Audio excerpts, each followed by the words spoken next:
Hi, my name's Dr. Terri Wenner, and I want to welcome you to my health mentoring moment. In case we haven't met, I'd like to tell you a little bit about myself. I'm a doctor of education, a registered nurse, and most recently, a health blogger and health podcaster. I'm also passionate about helping others meet their healthy living goals.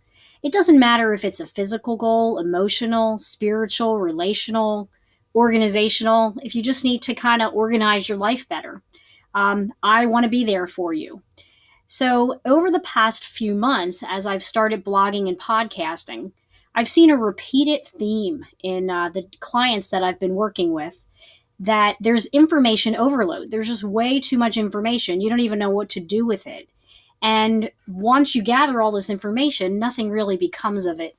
Much like, adding rocks to a jar, we can add a little bit more each time, a little bit more information, add it. Eventually, we end up with a nice jar of rocks. But what exactly can we do with a jar of rocks? We can admire it. We might contemplate what possibly could happen with it.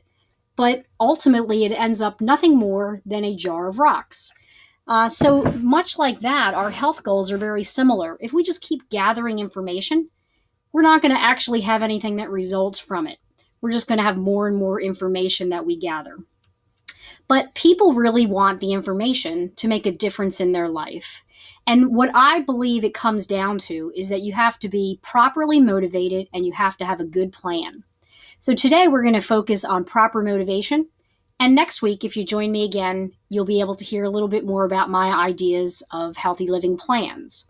So for proper motivation, you really need to consider three different things. First of all, you have to realize that you have a choice. Every day is not the best day to start a new healthy living goal. I know personally, I have struggled with being overweight my entire adult life, and I have spent nearly 30 years with failed attempts at weight loss. Now, it wasn't that I didn't think it was a good idea to lose weight, to be healthier. I certainly, as a nurse, I know all about the health ramifications of not being proper weight and taking care of yourself. But nevertheless, I failed over and over again. Why was it that I failed? I failed because my motivation was off. I did it because the world thought that I should look better. I did it because, as a healthcare provider, I knew I wanted to, demonstrate what to do, not just say what people should do.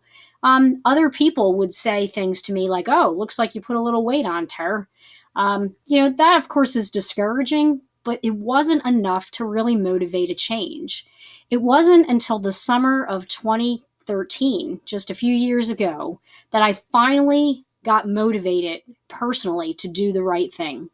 Things that were going on in my life at that point in time, I was teaching chronic illness to nursing students, and practically every day I talked about healthy living lifestyles, making healthy living choices to prevent chronic illness.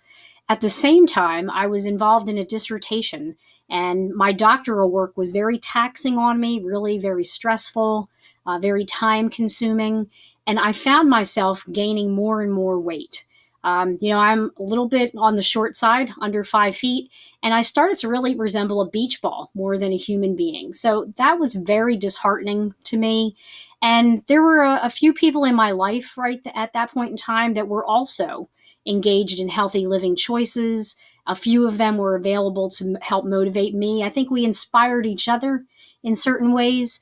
But the result was I was bound and determined that I was going to make this work. There was not going to be another failed attempt.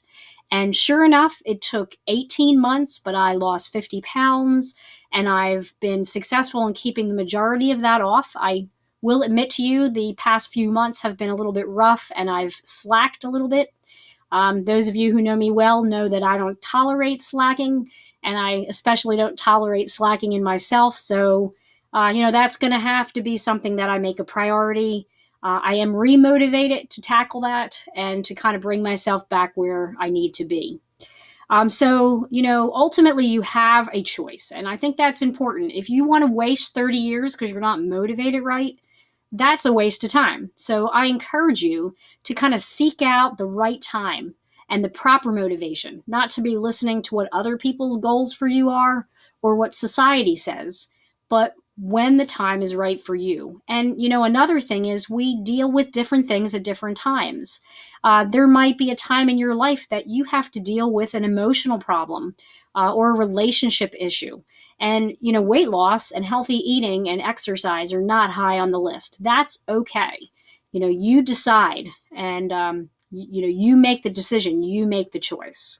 So that's the first thing. The second thing is that positive outcomes will improve your motivation.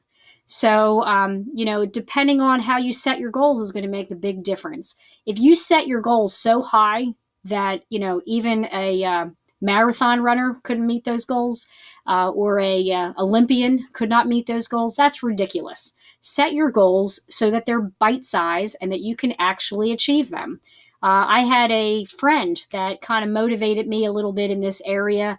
I tend to think big and dream big and bite off more than I could chew. And then what ends up happening is I fail. I have a tendency to give up. I don't want to continue. So it's better to have smaller, bite-sized goals that you can actually do, and you will set yourself up for success and not failure. So small goals that are easy to do are the best way to get you started. The third thing that I want to point out today is that motivation increases if you make it fun.